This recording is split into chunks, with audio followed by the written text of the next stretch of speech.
قرة أعيننا مولانا محمد نورك ساري ومدارك الجاري وجمعنا به في كل أضوال وعلى آله وصحبه يا نور اجعلنا نورا بحق نور وصلى الله على سيدنا محمد وعلى آله وصحبه وسلم. كان أحسن الناس خلقا وخلقا وأحداهم إلى المكارم الأخلاق طرقا. كان خلقه القرآن وشيمته الغفران ينصح للإنسان ويفسح في الإحسان يعفو عن الذنب إذا كان في حقه وسببه وإذا أضيء حق الله لم يقم أحد لغضبه من رآه بديهة هابه ومن خالطه معرفة أحبه.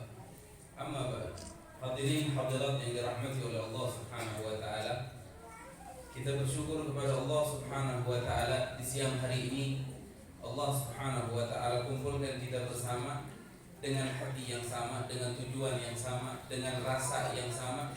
Tujuan kita satu, yaitu ingin membahagiakan Nabi besar Muhammad sallallahu alaihi wasallam.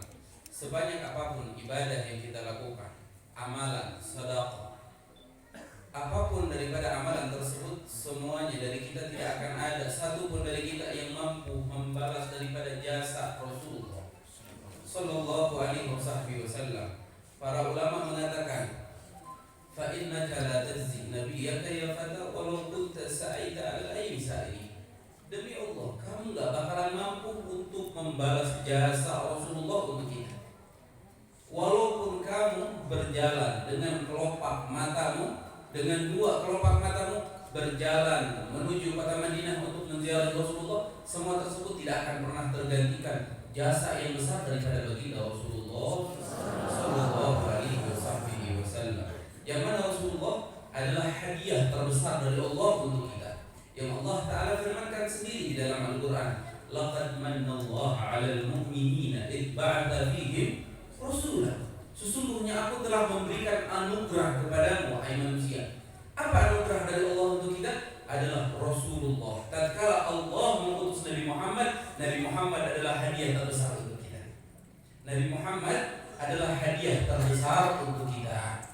Maka di hari ini, di siang hari ini, kita berkumpul bersama tidak lain dan tidak bukan tujuannya hanya mensyukuri nikmat yang Allah Ta'ala berikan kepada kita. Alhamdulillah.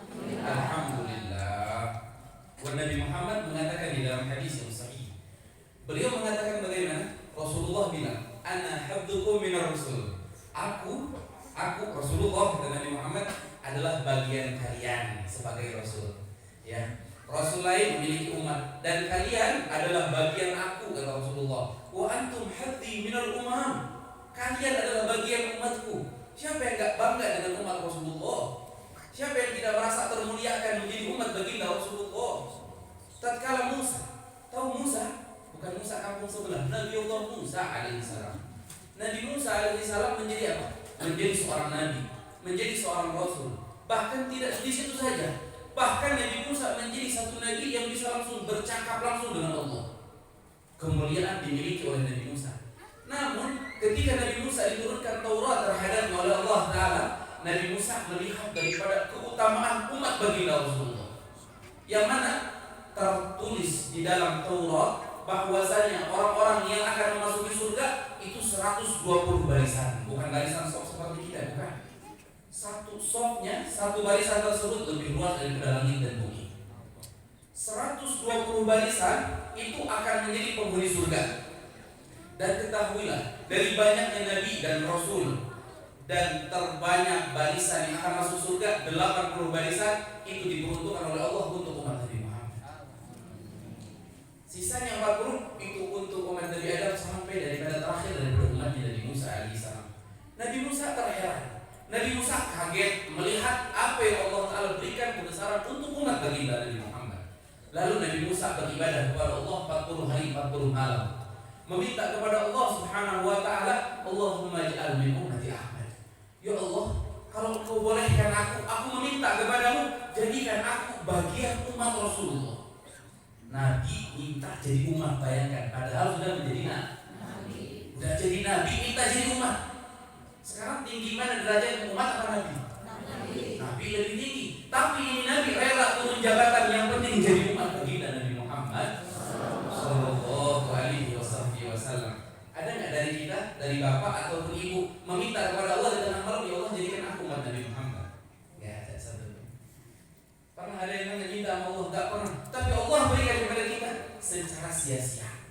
secara tanpa kita meminta Allah berikan keagungan ini, keistimewaan, dijadikan umat Rasulullah Sallallahu Alaihi Wasallam.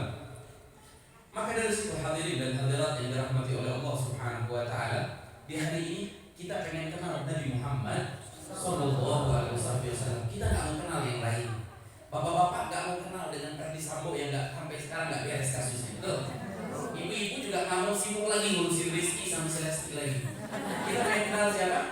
Pengen kenal Nabi besar Muhammad Sallallahu Alaihi Wasallam. Apa untungnya menyebutkan nama makhluk Allah selain Nabi Muhammad? Tidak ada untungnya. Tapi ketika menyebut nama Nabi Muhammad, yang dikatakan oleh para ulama, wa bi'ardi dzikrihi tatayyabatil majalis wal mahafil.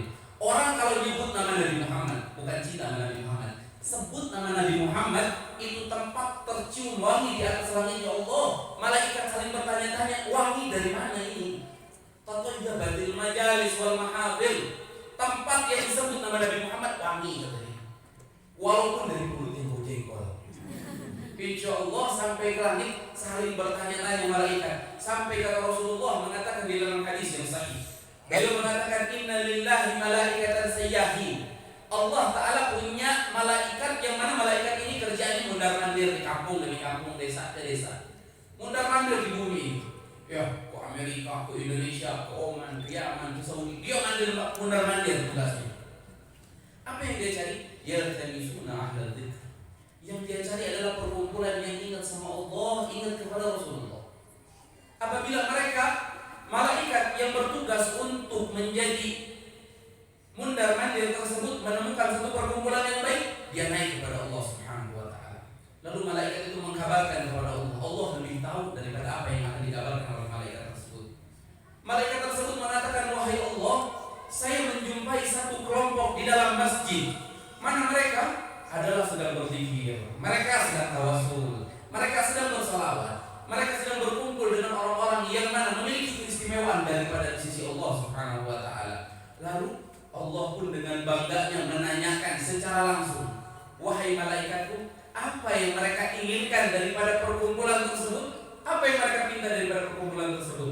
Malaikat itu mengatakan, wahai Allah, sesungguhnya permintaan mereka yang berkumpul di sini hanya meminta ridho-Mu dan surga. Betul atau tidak? Pengen ridho Allah sama surganya Allah Subhanahu Wa Taala. Kalau begitu kata Allah, apakah dari mereka pernah ada yang melihat surga? Apakah dari kita ada yang pernah melihat surga? Bukan gambar yang lukisan, bukan. Apakah dari kita ada yang pernah melihat surga? Tidak ada. Maka malaikat tersebut mengatakan kepada Allah, ya Allah, satu pun dari mereka tidak ada yang pernah melihat surga. Wahai malaikat, kata Allah, bagaimana kalau seandainya mereka melihat surga? Kata malaikat, ya Allah, kalau seandainya mereka melihat surgamu, niscaya mereka akan lebih rajin untuk hadir majelis taklim. Mereka akan lebih rajin menghadiri pengajian ilmu. Karena apa? Karena pernah menyaksikan surga. Namun mereka berkumpul, walaupun mereka belum pernah menyaksikan surga, mereka meminta surga terhadap Allah. Lalu apa yang mereka takutkan, wahai malaikatku, kata Allah. Lalu malaikat tersebut mengatakan, wahai Allah, sesungguhnya mereka berlindung kepadamu daripada neraka dan murka-Mu. Allah balik tanya lagi, apakah mereka pernah melihat neraka-Ku? Ada yang pernah nyobain naik ke neraka? Belum pernah. Tapi kata Allah Subhanahu Wa Taala, bagaimana kalau mereka melihat neraka-Ku, wahai malaikat? Malaikat tersebut mengatakan, wahai Allah, kalau seandainya mereka melihat daripada neraka-Mu, mereka akan lebih rajin, lebih getol, mual pulang petong. Kalau seandainya apa? Melihat daripada nerakanya Allah Subhanahu Wa Taala, maka Allah Taala dengan bahagianya perkumpulan yang kita hadiri siang hari ini, Allah Taala mengatakan, fa usyhidukum anni qad ghafartu lakum.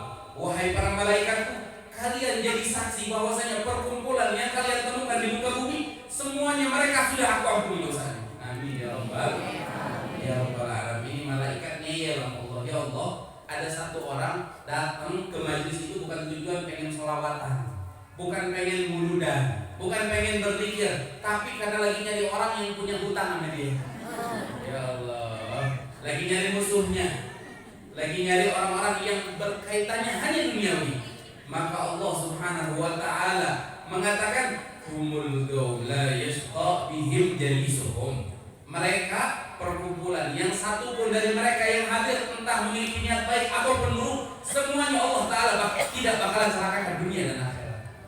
Ya Allah, padahal umur berapa jam ini, tapi punya jaminan keselamatan dari Allah Ta'ala dunia dan akhirat. Alhamdulillah. Hadirin, waktu maksimalkan.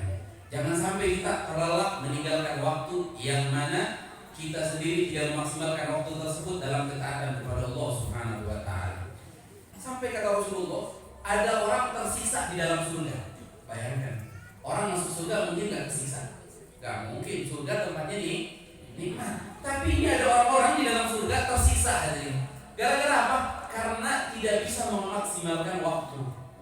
Sampai Rasulullah mengatakan, "Laisa yatahassar ahlul jannah bil jannah illa marrat lam yadkhulullaha fiha." Gak ada orang yang merasa tersiksa di surga melainkan orang yang semasa hidup di dunianya ketika memiliki kesempatan mulut untuk berzikir namun memilih untuk ngomongin orang lain, tapi lebih memilih untuk gosipin tetangga. Ini yang kayak gini, walaupun jadi ahli surga, hadirin, ini orang bakalan tersiksa, menyesal kenapa dulu mulutnya nggak pernah dipakai berzikir kepada Allah Subhanahu wa Ta'ala. Sampai sahabat bilang sama Rasulullah, "Ya Rasulullah, inna syara'i al-Islam qad kathurat." Ya Rasulullah, syariat Islam ini begitu banyak ya Rasulullah. Maka berikan satu kepadaku, satu amalan, ajaran yang paling baik dan besar pahalanya. Maka Rasulullah mengatakan, "Anla tazal lisanuka ratban an dzikrillah." Wahai sahabatku, kalau engkau pengen tahu keistimewaan agamaku ini adalah mulutmu tidak pernah kering daripada berzikir kepada Allah Subhanahu wa Ta'ala. Tidak pernah kering bersalawat kepada baginda Rasulullah sallallahu alaihi wasallam. Kita salawat sehari berapa kali sih? 1000. Waduh. Kalau dihitung bapak-bapak tuh kalau dihitungin ngisap rokok tuh berapa kali dalam satu hari. Coba kalau dijadikan salawat kepada ketemu Rasulullah dalam setiap mimpi, udah menjadi orang-orang yang dekat kepada Allah Ta'ala. Hitungnya sehari ngisap rokok berapa Pak? Udah gak kayak itu. Coba kalau seandainya dijadikan hisapan itu adalah bentuk salawat kepada Rasulullah sallallahu alaihi wasallam. Begitulah orang-orang yang bersalawat kepada Nabi Muhammad. Ada satu ibu-ibu, nenek-nenek, namanya Rabi'atul Adawiyah. Rabi'atul Adawiyah ini di dalam umur 60 tahun masih bisa baca salawat 60.000 kali. Oh, mungkin gak sih? Hah? Umur 60 tahun baca salawatnya sesuai umur 60.000. La ilaha illallah. Akhirnya seorang perempuan lain yang masih bugar, masih sehat nanya sama tuh nenek tua yang namanya Rabi'atul Adawiyah, "Kok ente dalam keadaan umur yang begitu kuat, lanjut usia seperti ini, kamu masih bisa memaksimalkan untuk bersalawat kepada Rasulullah 60.000 kali?" Kata Rabi'atul Adawiyah, dia mengatakan, "Aku uridu an atadhaha inda Rasulullah." Aku ingin membanggakan diriku di hadapan Rasulullah bahwasanya, wahai Rasulullah, lihatlah nenek tua serta aku masih bisa salawat 60.000 kali. Ini umur 20 tahun berapa kali salawat Rasulullah sallallahu alaihi wasallam. Banyakin salawat. Ya, salawat adalah pintu rezeki. Salawat adalah taubat bagi orang-orang yang ingin taubat kepada Allah Subhanahu wa Ta'ala. Hadirin dan hadirat yang dirahmati oleh Allah Subhanahu wa Ta'ala, sebagaimana perayaan hari ini adalah perayaan Maulid, maka tidak pantas kalau seandainya kita berbicara politik, tidak pantas. Kalau seandainya kita ingin berbicara hal-hal yang kotor, tidak pantas juga. Kita temukan beberapa penceramah daripada beberapa ustadz pengajar, kalau seandainya berceramah di bulan Maulid mereka tidak menerangkan Nabi Muhammad, maka ini adalah pengkhianat Nabi Muhammad. Bukan seorang pendakwah untuk mengajak umat Rasulullah. Ya, apabila mereka hanya tertawa, terkadang kita lebih memilih bagaimana penceramahnya, tertawa atau tidak. Kalau kita ingat, oh si ustaznya lucu banget. Pernah ada satu tempat saya pernah diundang dari pesan dari WA, "Beb, saya mengundang antum tanggal sekian." Akhirnya dia bilang, "Beb, kalau bisa ceramahnya lucu ya Beb." Akhirnya saya balas, "Maaf Pak, salah Bapak, salah mengundang orang. Saya pendakwah bukan pelawak." Betul apa tidak? Betul. Orang pengen duduk di mari hanya ingin dengar sejarah Nabi Muhammad. Kalau kita pengen buka pelawak, pengen lucu-lucu, buka televisi. Lihat si Sule di YouTube beres ketawa. Pengen buka politik, udah cukup televisi 24 jam membicarakan politik. Tapi kita walaupun setahun sekali kita pengen dengar sejarah baginda Nabi Muhammad Sallallahu Alaihi Wasallam. Rasulullah Sallallahu Alaihi Wasallam, Allah Taala menciptakan pertama ciptaannya kata para ulama adalah cahaya Nabi Muhammad. Sebelum 2000 tahun sebelum penciptaan langit dan bumi, sebelum 2000 tahun penciptaan neraka dan surga dan kursi dan arus dan yang lainnya, Allah terlebih dahulu menciptakan apa? Cahaya Nabi besar Muhammad Sallallahu Alaihi Wasallam. Yang mana dengan cahaya Rasulullah ini Allah ciptakan surga. Dengan cahaya ini Allah ciptakan arsy. Dengan cahaya ini Allah ciptakan Nabi Adam Sallallahu Alaihi Wasallam. Maka Allah Subhanahu wa Ta'ala menjadikan Nabi Muhammad adalah Nabi di akhir zaman. Allah Ta'ala jadikan Nabi Muhammad adalah seorang penutup Rasul. Allah jadikan Nabi Muhammad paling afdalnya Nabi. Allah jadikan Nabi Muhammad paling afdalnya Rasul. Sebelum kita akan bahas kelahirannya Nabi Muhammad, perlu diketahui Nabi Muhammad adalah paling afdalnya makhluknya Allah. Nabi Muhammad orang paling istimewa. Nabi Muhammad gak ada yang dalam fisik akhlak yang sama dengan Nabi Muhammad. Dikatakan oleh pengarang daripada kitab Al-Jawharatul Tauhid, beliau mengatakan di dalam syairnya, afdalul khalqi alal itlaqi nabiyuna fabil anisyiqaqi. Paling afdalnya makhluknya Allah, yang mati, yang hidup, benda mati, benda hidup. Kalau seandainya dibandingkan Nabi Muhammad paling afdalnya ciptaannya Allah Subhanahu wa Ta'ala. Gak ada makhluk ciptaan Allah yang lebih istimewa daripada Nabi besar Muhammad Sallallahu Alaihi Wasallam. Lam yakhluqal khaliq basyara misla Muhammad. Kata para ulama, Allah nggak pernah menciptakan satu ciptaan yang sesempurna mungkin melebihi penciptaannya untuk Nabi besar Muhammad Sallallahu Alaihi Wasallam. Maka berbicara tentang kelahiran Nabi Muhammad. Nabi Muhammad lahir di hari, ada yang mau bilang hari Selasa? Nabi Muhammad lahir di hari Senin. Nabi Muhammad lahir di tanggal 12 Rabiul Awal. Walaupun ada beberapa ulama memiliki pendapat lain. Ada dari mereka yang mengatakan tanggal 17, ada dari mereka mengatakan tanggal 19. Tapi mereka sepakat bahwasanya Nabi Muhammad dilahirkan di tanggal 12 bulan Rabiul Awal. Adapun ada para ulama yang mengatakan Nabi Muhammad tidak lahir di bulan Rabiul Awal, ada yang mengatakan Ramadan. Tapi lebih sepakat para ulama Nabi Muhammad terlahir di bulan Rabiul Awal. Melihat daripada sisi apa? Sisi pernikahan antara orang tuanya Rasulullah yang bernama ayahnya Sayyid Abdullah, ibundanya Siti Aminah radhiyallahu anha. Kedua ini menikah di bulan Rajab. Dan daripada hadis yang ma'thur bahwasanya Allah Ta'ala meletakkan daripada cikal bakal akar tersimpannya di rahim ibundanya daripada Sayyidah Aminah hanya di bulan Rajab. Hitung aja di bulan Rajab sampai Rabiul Awal pas 9 bulan.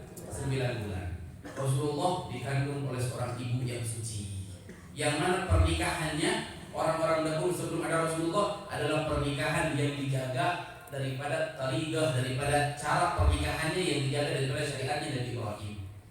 Ada orang nanya, Beb, mereka kalau kawin zaman dulu sebelum lahir Rasulullah gimana? Kan syariat nikah ini ada di zaman Rasulullah. Nah, dahulu ada 3 cara pernikahan hadirin. Ada 3 cara pernikahan. Itu dikutip di kitab Fiqhus Sirah oleh Imam Syekh Ramadan Al-Buti radhiyallahu anhu. Beliau mengutip bahwasanya di zaman jahiliyah pernikahan ada 3 cara. Yang pertama adalah pernikahan yang sah. Pernikahan yang sah layaknya pernikahan kita zaman sekarang, ada saksi, ada wali, ada bisa diwakilkan, terus ada yang lain-lain seperti kita daripada khomsah, daripada arkan menikah. Dan di situ ini adalah ajaran yang dibawa oleh Nabi Ibrahim. Sampai Al-Imam Syarani beliau mengatakan, aku meneliti langsung secara khusus, secara detail daripada ibu Nabi Muhammad, nenek-nenek sampai 500 neneknya baginda Rasulullah. Aku tidak menjumpai dari satu dari mereka pun menikah dalam keadaan tidak sah, melainkan pernikahan mereka adalah sah sesuai syariat Nabi Ibrahim. Lalu yang kedua, yang ketiga adalah batil. Bagaimana pernikahan orang dahulu? Brengsek pokoknya, kacau. Jadi disimpan satu gadis di satu kamar, akhirnya masuk 10 laki-laki. Oh Allah, masih ada nggak? Nggak ada ya. Sekarang satu-satu ya, bentar lagi insya Allah jahiliyah lagi zamannya. Jadi kalau zaman dahulu zaman jahiliyah disimpan satu gadis di satu kamar, 10 orang masuk serentak. Itu perempuan dipakai sama 10 orang. Ya Allah, jangan dibayangin Bu. Akhirnya waktu dipakai perempuan itu bisa milih, saya lebih menyenangi si fulan. Yang dia pilih daripada permainan 10 orang tersebut, saya lebih memilih si fulan, dia yang bakalan menjadi suaminya. Cara yang ketiga sama bentuknya. Disimpan satu gadis di dalam kamar, lalu dimasukkan 10 laki-laki bersamaan, lalu melakukan hal seperti itu, lalu dilihat ketika lahir anaknya. Anaknya lebih mirip ke siapa? Wah, lebih mirip Mang Asep. Mang Asep yang jadi suaminya. Ada nama Asep di sini, teman-teman.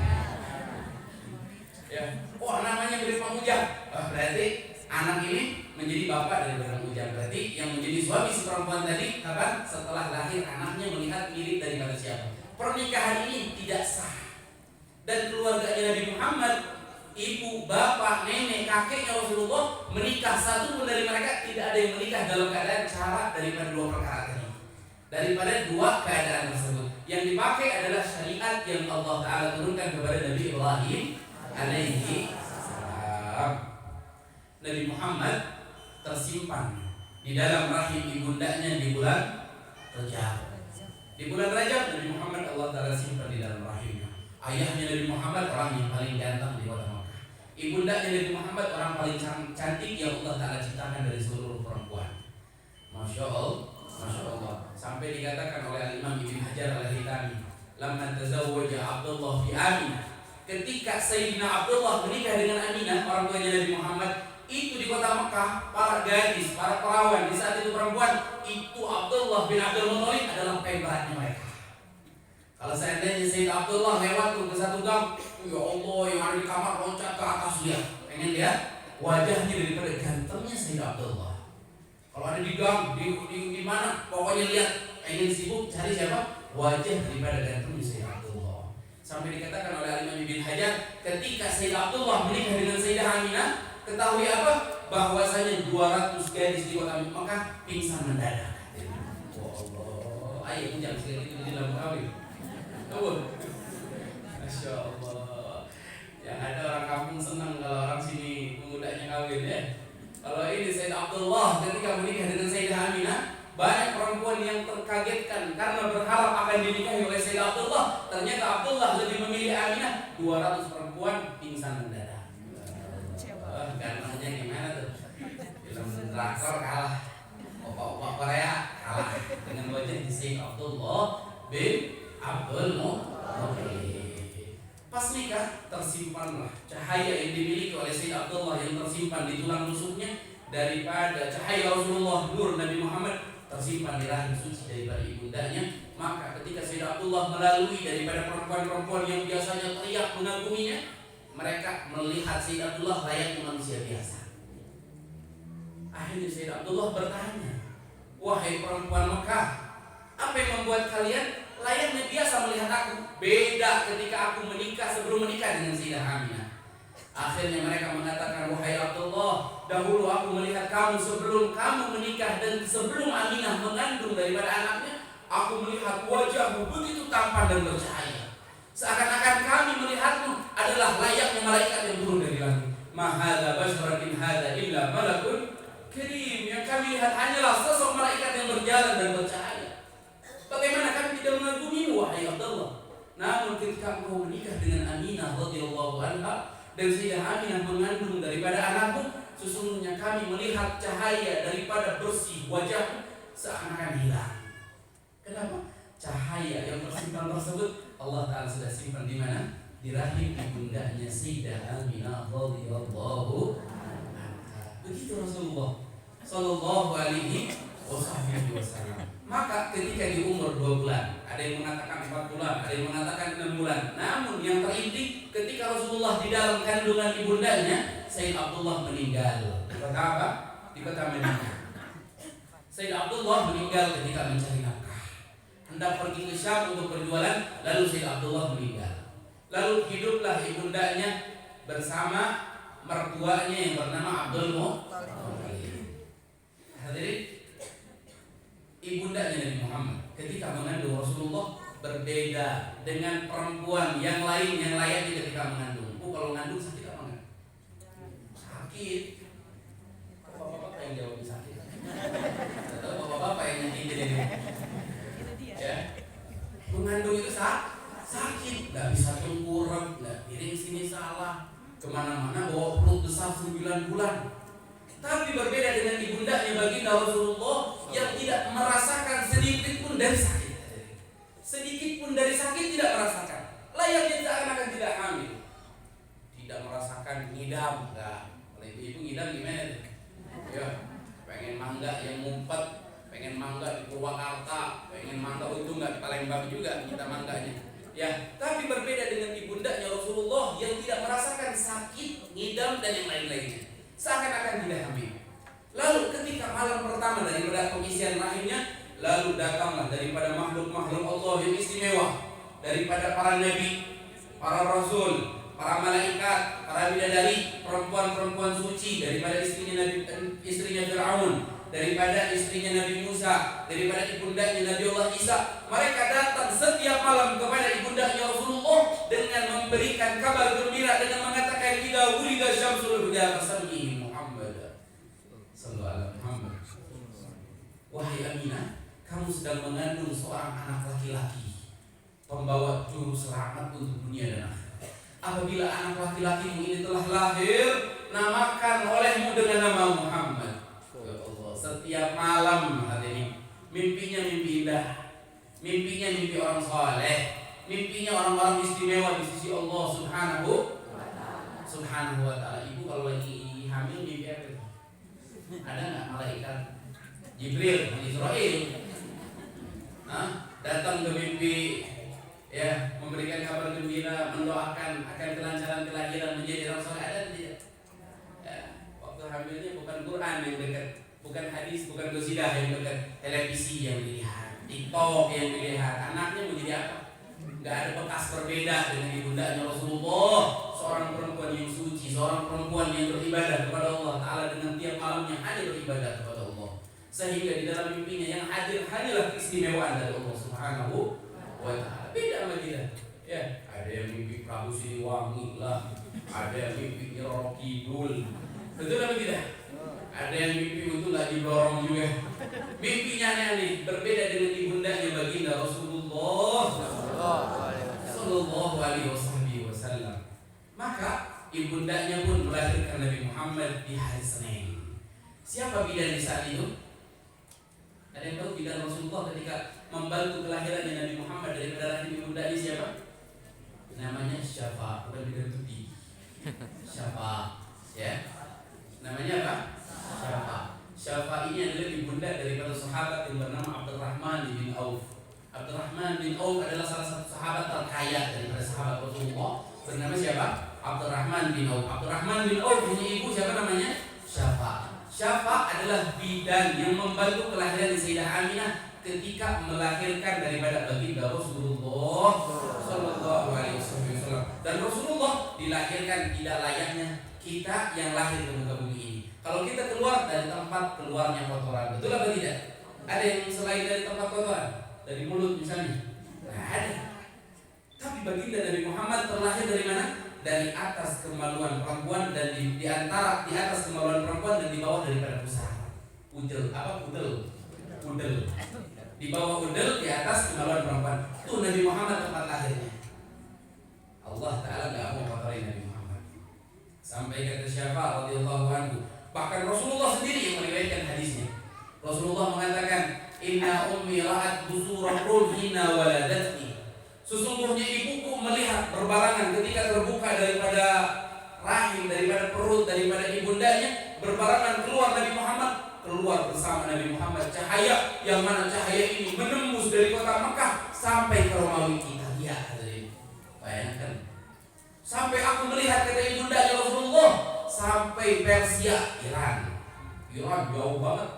Kita bawa Iran itu sebelahnya nggak kelihatan. Rumah tetangga yang kelihatan cuma warung aja. Betul atau tidak? Nabi Muhammad ketika dilahirkan cahaya yang keluar bersamaan dengan Rasulullah menembus daripada pandangan ibundanya dan pandangan bidan yang membantu kelahiran Nabi Muhammad melihat Romawi seakan-akan di depan mata. Sallallahu alaihi terlahir dalam keadaan sujud. Allah, kalau ada orang sini lahir sujud gimana? Anak ajaib udah. Ya enggak? Anak nemu batu terus kena petir itu siapa dulu? Wanari. Waduh, viral itu. Apalagi kalau ada orang terlahir dalam keadaan sujud. Ya, begitu. Nabi Muhammad terlahir dalam keadaan sujud. Ada anak laki-laki atau anak perempuan yang terlahir dalam keadaan sujud selain Nabi Muhammad? Nabi Muhammad terlahir dalam keadaan tidak membawa setitik daripada darah. Ada apa tidak seorang yang terlahir seperti ini? Ya. Nabi Muhammad terlahir ketika sujud dan mengangkat kepala ke atas ke langit seraya mengatakan Allah. Ada kelahiran yang semacam ini? Ada kelahiran yang semacam ini?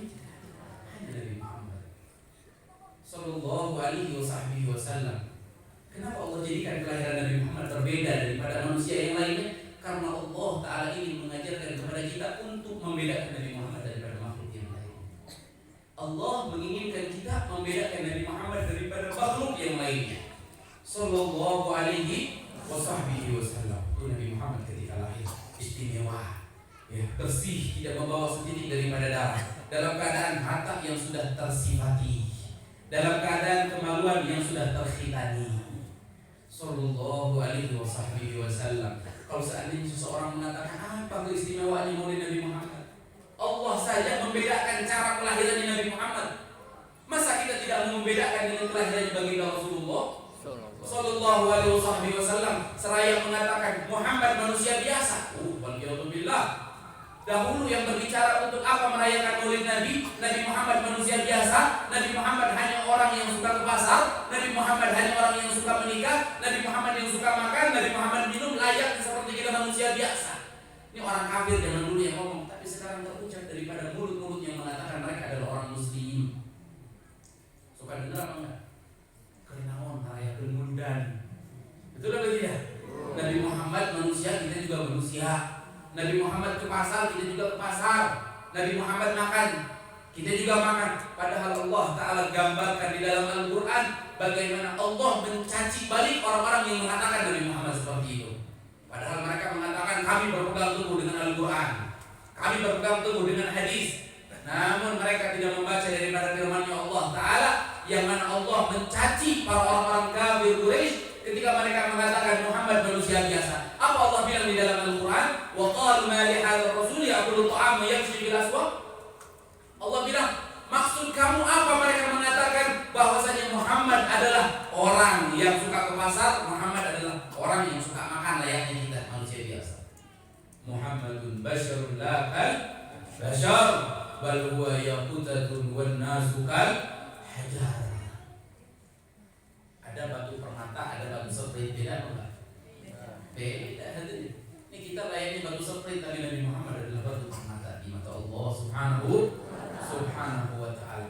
Maka dari situ kelahiran Nabi Muhammad istimewa, kelahiran Nabi Muhammad spesial, kelahiran Nabi Muhammad yang semacam Nabi Muhammad Allah Ta'ala tidak akan melahirkan kelahiran melebihi daripada indah di kelahiran baginda Rasulullah Sallallahu alaihi wasallam. Nabi Muhammad kelahirannya istimewa, akhlaknya bagus, budi pekertinya indah, wajahnya ganteng.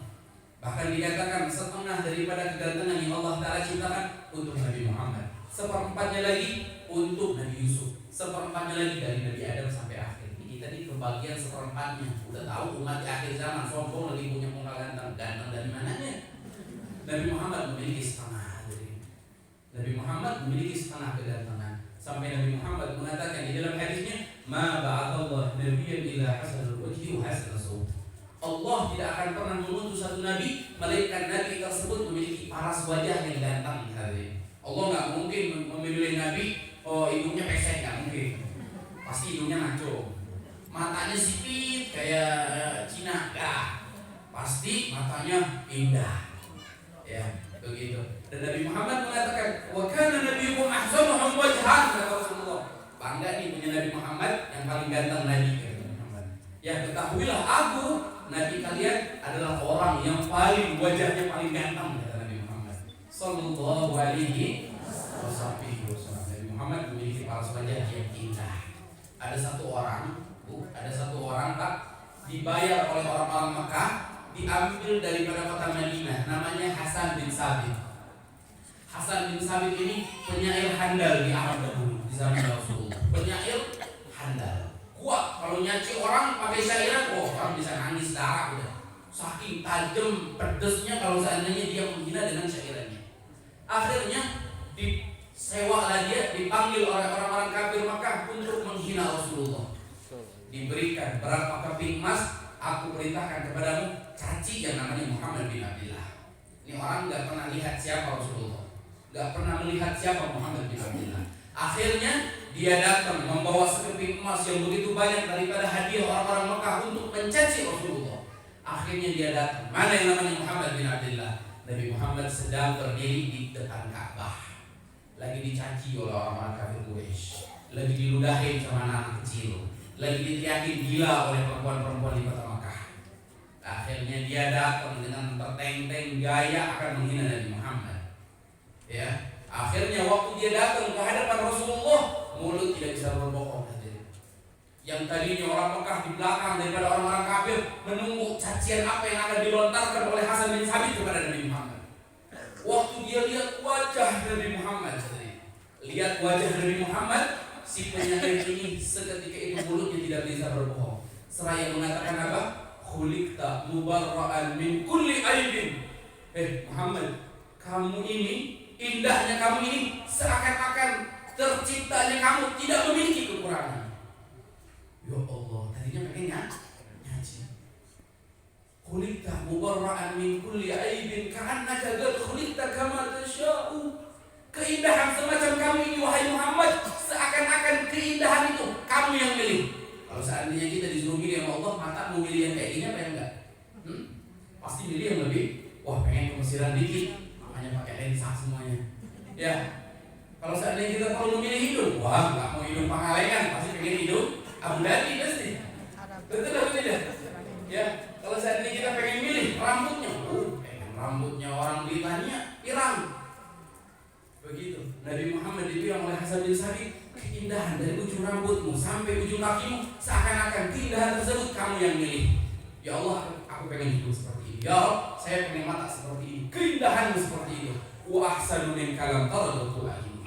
Wahai Muhammad, keindahan semacam kamu, mata ini demi Allah tidak akan pernah menyaksikan keindahan semacam kamu lagi. Gak bakal. Wa ahsanu min kalam tadi bisa. Orang seganteng kamu wahai Muhammad, tidak akan ada satu perempuan yang mampu melahirkan orang seperti kamu lagi. Gak bakal ada. Ini orang tadi niatnya apa? Nyaci, tiba-tiba apa? Muji Nabi besar Muhammad sallallahu alaihi wasallam. Nabi Muhammad Allah berikan keistimewaan dalam segala fisiknya. Fisiknya, akhlaknya nomor satu. Jangan pernah bilang Nabi Muhammad mulia karena akhlaknya bagus, salah. Justru akhlak menjadi bagus karena bersambung dipakai oleh Nabi Muhammad. Kata para ulama, "Fama bil bariyati mahmud illa wa huwa mutalabban an zainil wujud." Segala sesuatu yang indah yang dikatakan itu adalah sopan santun, pasti semuanya berkaitan dengan Nabi besar Muhammad. Pakai sendal lebih mengutamakan pertama adalah menginjak kedua sendal, ketika itu memasukkan kaki kanan setelah menginjak. Nabi Muhammad tuh, siapa yang mengatakan memakai sendal seperti itu tidak berakhlak? Memakai sendal seperti itu menjadi orang yang berakhlak ketika memakai sendal tersebut adalah yang memakainya dari baginda Nabi besar Muhammad.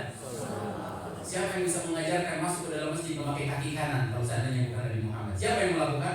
Sehingga para ulama menjadikan akhlak yang baik adalah masuk ke dalam masjid mengenakan daripada kaki kanan. Siapa yang pertama? Nabi besar Muhammad sallallahu alaihi wasallam. Jadi akhlak menjadi mulia ketika dipakai oleh Nabi Muhammad sallallahu alaihi wasallam. Tuh Nabi Muhammad, fisiknya Rasulullah indah, fisiknya Rasulullah istimewa. Nabi Muhammad, ada orang nanya, kalau Nabi Muhammad buang air kecil apa enggak? Buang air kecil. Nabi Muhammad buang air besar apa enggak? Buang air besar. Tapi beda sama kita hadirin. Nabi Muhammad mengatakan, "Innallah ja'alal arda mubtali'an ma kharaja minal anbiya." Allah jadikan di bumi kalau para nabi lagi kencing, lagi berak, tuh bumi langsung kebelah hadirin. ngambil daripada kotorannya yang keluar daripada Nabi. Ya Allah, dan Nabi kalau itu nggak usah bikin spiteng, nggak bisa bikin toilet. Ya, Nabi Muhammad dimanapun Nabi Muhammad mau, Nabi Muhammad kotorannya langsung tertelan daripada tanah. Ya Allah, kalau kita makan berapa kali tuh WC? Terus mau disamain sama Nabi Muhammad. Ya Allah, kalau Nabi Muhammad zaman sekarang hidup WC, insya Allah WC-nya Nabi Muhammad yang nggak pernah disedot sama WC. Nggak ada jasa sedot WC untuk Nabi Muhammad Sallallahu Alaihi Wasallam. Nabi Muhammad sempat kencing di kamarnya. Karena dahulu kalau orang pengen kencing itu menjauh daripada tatapan manusia, menjauh dari warga, baru situ kencing atau buang air besar. Jadi kalau seandainya malam hari, mereka beda sama kita punya toilet di kamar. Tapi Nabi Muhammad menjadikan satu wadah. Ya, ada satu wadah khusus apabila Nabi Muhammad hendak kencing di tengah malam di kamarnya. Dan apabila Nabi Muhammad telah melaksanakan kencing, ember tersebut disimpan di bawah misbah. Akhirnya Nabi besar Muhammad SAW kencing di tengah malam. Akhirnya ada sahabat Rasulullah yang mana kerjaannya tukang bersihin rumah, namanya Barkah bin Yaman. Sahabat Barkah bin Yaman ini tukang beresin rumahnya Rasulullah. Dia beresin dari ruangan tamu ke dapur, ke ruangan ruangan istirahat keluarga, sampai terakhir dia membereskan kamar baginda Rasulullah. Capek beres daripada rumah. Akhirnya waktu dia lihat di kamar Rasulullah ada satu ember yang mana di dalamnya tersimpan ada air. Akhirnya gak pikir panjang, Sayyidina Barkah bin Yaman sahabat Rasulullah, diteguklah air yang ada di ember tersebut. Ya Allah, tuh kalau air kencing kita isi langsung dilalikan. Begitu deh. Overdosis, minum kopi kebanyakan aja overdosis, apalagi air kencing kita. Betul apa tidak? Ini sahabat namanya Barkah bin Yaman, dengan serentak saking capeknya di kota Arab tersebut, dia tekuk langsung air yang ada di ember tersebut. Akhirnya Rasulullah masuk ke kamar hendak membuang dengan sendiri, tak pernah nyuruh orang lain berkotoran. Akhirnya Rasulullah cari, wahai Barkah, apakah kau melihat daripada satu wadah yang tersimpan di dalamnya air? Iya ya Rasulullah, aku melihatnya. Dikemanakan oleh wahai Barkah? Barkah bin Yaman mengatakan, ya Rasulullah, gak cari itu, aku telah meminumnya ya Rasulullah. Rasulullah kaget. Ya Allah, syaribtah, kau meminumnya wahai Barkah? Iya ya Rasulullah. Apa yang kau rasakan wahai Barkah? Apa jawaban Barkah? Ya Rasulullah, aku hidup bertahun-tahun di muka bumi dan aku menemukan air kota demi kota, kampung demi kampung, sumur demi sumur, tapi aku tidak pernah menemukan air sesegar daripada air yang ada di ember tersebut. Air kencing saya, kencing jangan dicobain. Air kencing kita, atau air kencing Habib cucu Nabi tetap jangan dicobain. Saya juga begitu. Itu air kencing Rasulullah mulia. Makanya kata para ulama, satu sunnah yang nggak boleh diikuti oleh umat, mandinya Rasulullah. Pak, ada sunnah itu harus diikuti. Semua sunnah Nabi Muhammad harus diikuti, kecuali mandinya Rasulullah. Rasulullah itu mandinya seminggu sekali. Gitu. Jangan dipraktekin ini sunnah. Kacau kalau dipraktekin. Waduh, keluar kamar mandi aja udah baunya udah balik lagi. Begitu. Sampai dikatakan para ulama, Rasulullah SAW madabbadubabatun gab. Rasulullah gak pernah dihinggapi daripada lalat. Jadi, ada dari kita yang gak pernah dihinggapi lalat. Ya Allah, baru pakai dia itu udah dihinggapi lagi. Baru pakai karbon udah dihinggapi lagi sama lalat. Nabi Muhammad gak pernah dihinggapi oleh lalat. Wa man tasa'abwat, Rasulullah gak pernah muap. Gai, ya betul gai. Kalau kita ngaji, gai. Sholat, gai. Ya mulai tahajud, gai. Apa gai? Rasulullah nggak pernah gai. Karena gai adalah sifat daripada malasnya seseorang beribadah kepada Allah Subhanahu wa Ta'ala. Nabi Muhammad nggak pernah gai dan Nabi Muhammad tidak pernah disentuh oleh lalat. Kenapa Nabi Muhammad mandi seminggu sekali? Emang nggak bau? Hah? Emang nggak bau? Nabi Muhammad memiliki keringat beda sama kita. Ya Allah, kita mandi 3 kali sehari, 3 kali sehari itu beda. Masih aja ada bau ya. Oh Allah. Tapi Nabi Muhammad keringat yang menjadi minyak wangi. Sampai minyak toko parfum yang ada di kota Madinah di zaman Rasulullah bangkrut, ada Nabi Muhammad. wangi. Masya Allah, dahulu kita pernah cium daripada keringat Rasulullah. Jadi dahulu ada satu wadah ini. Wadah ini dipakai oleh yang namanya sahabat Ummu Sulaim. Ummu Sulaim ini seorang ibu-ibu yang mana ibunda daripada Anas bin Malik. Ya, Ummu Sulaim ini waktu pernah lihat Rasulullah tertidur di atas kulit unta atau kulit kambing. Rasulullah tertidur di tengah hari dan Rasulullah membuka bajunya setengah dada lalu menutupi daripada setengah auratnya. Lalu dia melihat daripada dada Rasulullah yang banyak daripada bulu tersebut, dia melihat tetesan yang banyak yang turun daripada dada Rasulullah adalah keringat yang bercucuran.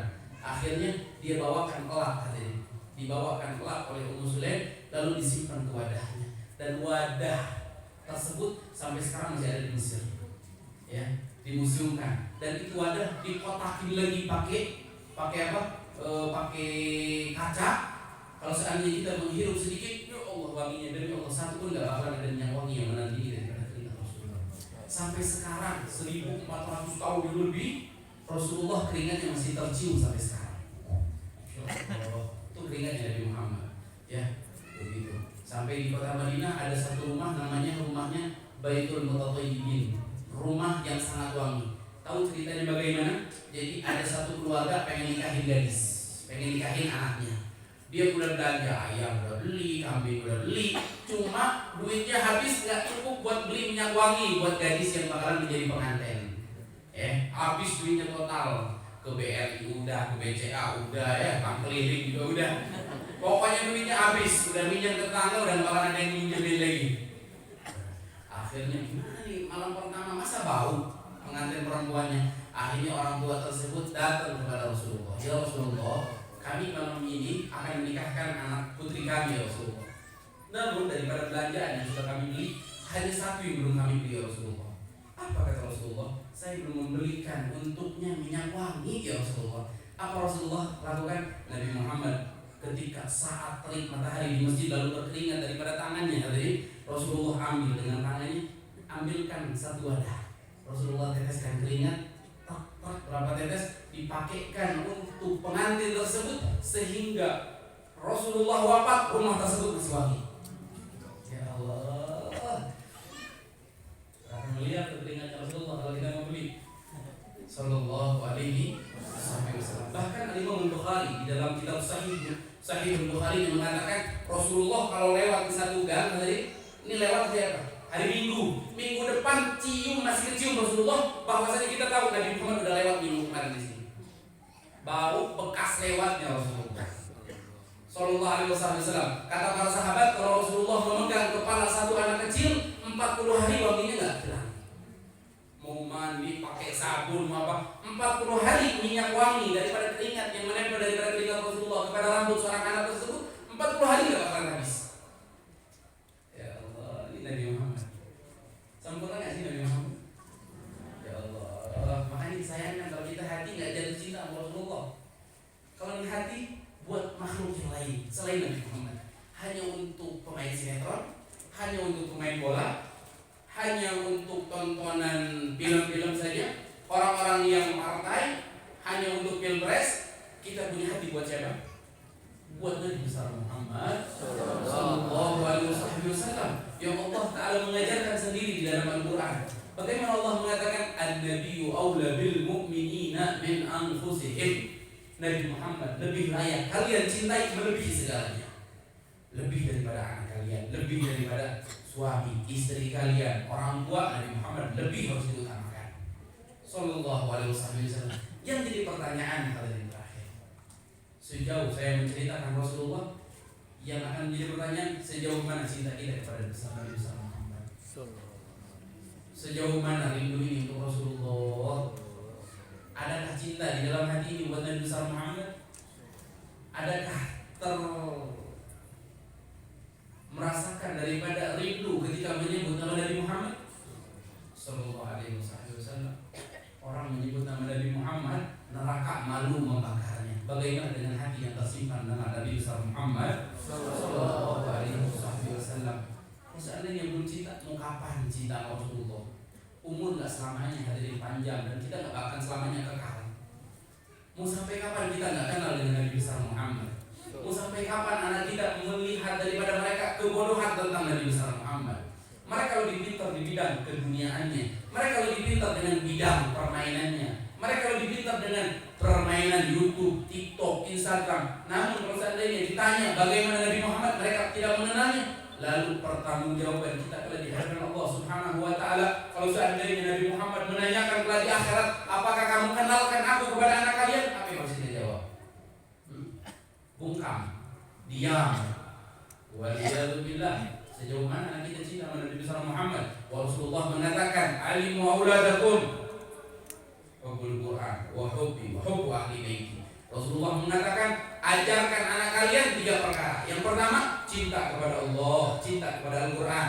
Yang kedua adalah mencintai aku. Bagaimana mau cinta kalau seandainya tidak kenal sejarahnya? Yang ketiga, mencintai keluarga Nabi besar Muhammad Sallallahu alaihi wasallam. Kalau seandainya belum rindu, mau sampai kapan gak rindu kepada Nabi besar Muhammad Sallallahu alaihi wasallam? Orang kalau masuk kubur yang pertama ditanya apa?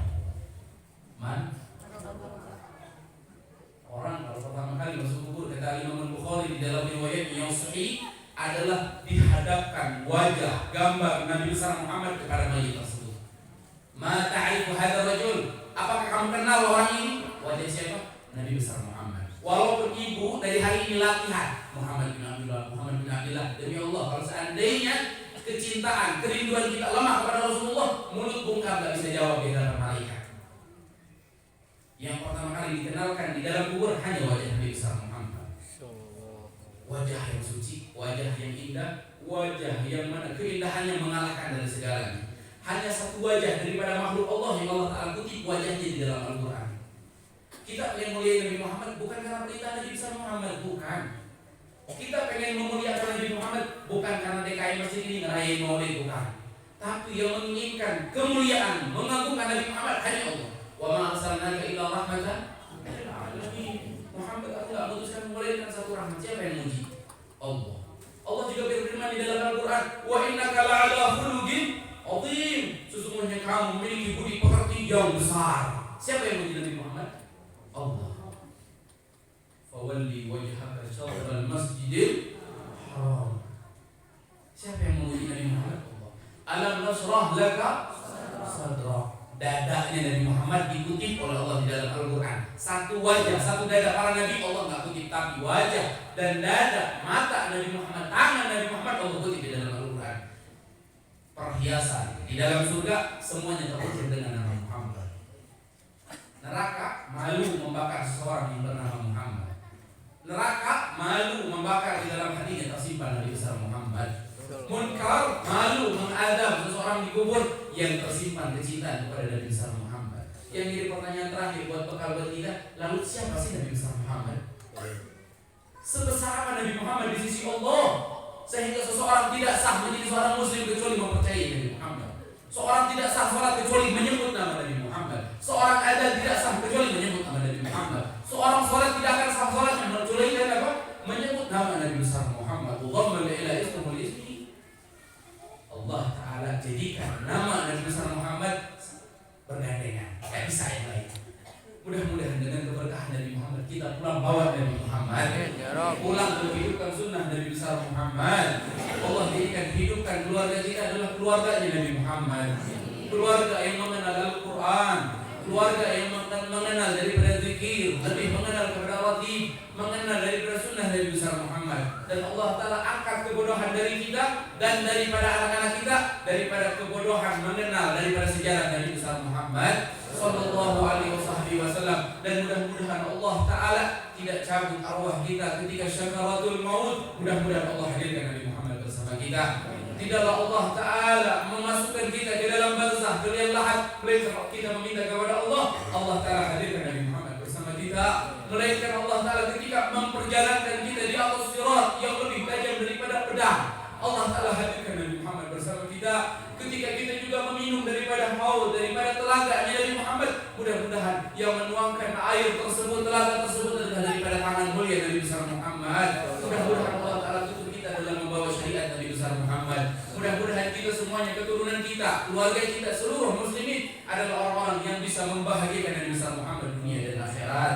Menjadikan orang-orang yang memiliki ikatan kuat hatinya bersama Nabi besar Muhammad sallallahu alaihi wasallam dan meminta kepada Allah mudah-mudahan kita dimasukkan surga di dalam barisan Nabi Muhammad, di dalam kamarnya baginda Rasulullah, bisa berpelukan langsung dengan Rasulullah kala di akhirat, bisa langsung bermusafahah dengan Nabi besar Muhammad, memandang wajah indah Nabi besar Muhammad, memegang sentuhan telapak tangan Nabi besar Muhammad, yang dikatakan oleh Sayyidina Anas bin Malik, aku tidak pernah menyentuh satu tangan yang melebihi lembut, melebihi sutra, melebihi telapak tangan baginda Rasulullah. Mudah-mudahan mata yang penuh kekurangan ini, mata yang penuh noda melihat muslimin, melihat daripada orang-orang mukmin yang lain dengan pandangan hinaan, dengan pandangan merendahkan, Allah Ta'ala halalkan mata ini untuk melihat wajah Nabi besar Muhammad. Dengan mata yang pernah kotor ini, dengan mata yang penuh kekurangan ini, melihat hal-hal yang diharamkan oleh Allah, melihat aurat di dalam handphone, di dalam komputer, di dalam laptop, Allah Ta'ala tidak harapkan mata kita memandang wajah Nabi besar Muhammad. Tangan yang dipenuhi daripada hal-hal, daripada merugikan orang lain, menzalimi orang lain, mengambil haknya orang lain. Mudah-mudahan Allah tidak harapkan tangan ini untuk berjabat tangan bersama baginda Rasulullah sallallahu alaihi wasallam, dan mudah-mudahan Allah Ta'ala ampuni dosa-dosa kita semuanya, Allah tutupi aib-aib kita semuanya, Allah Ta'ala angkat derajat kita, orang tua kita, seluruh muslimin dan muslimat, dan sampai terakhir di dalam surga ketika kita bisa mendapatkan nikmat yang paling terbesar, yaitu nikmat ketika Allah Ta'ala memandangkan kepada kita bahwasanya aku telah ridho kepada kalian. Nikmat yang paling besar adalah ketika Allah Ta'ala memandangkan kepada kalian bahwasanya aku ridho kalian sebagai hamba. Raditu billahi rabba wa bil islami dina wa bil muhammadin nabiyya. Mudah-mudahan Allah Ta'ala tutup umur kita membawa kalimat la ilaha illallah Muhammadur Rasulullah, membawa kalimat tersebut di dunia dan di akhirat, dikumpulkan di akhirat kelak bersama bendera Nabi besar Muhammad, di lingkungannya Nabi Muhammad, di VIP-nya bersama dengan Nabi besar Muhammad sallallahu alaihi wasallam. Allahumma ya muwaffiq ahlil khair lil khair wa 'anhum alaih, waffiqna lil khair wa a'inna alaih. Allahumma hdina bihudak waj'alna mimman yusari'u fil ridha wa la tuwallina waliyan siwa wa la taj'alna mimman khalafa amraka wa 'asa. Mungkin sekian yang bisa kita sampaikan. Sekali lagi terima kasih banyak kepada panitia daripada penyelenggaraan model ini. Mudah-mudahan selenggara daripada penyelenggaraan model ini bisa menjadi bukti kecintaan kita kelak di akhirat. Terima kasih banyak kepada Imam Masjid, DKI Masjid, daripada panitia yang menyelenggarakan ini. Mudah-mudahan Rasulullah semuanya yang akan membalas ya di dunia dan di akhirat. Amin ya rabbal alamin. Hada minni wassalamualaikum warahmatullahi taala wabarakatuh.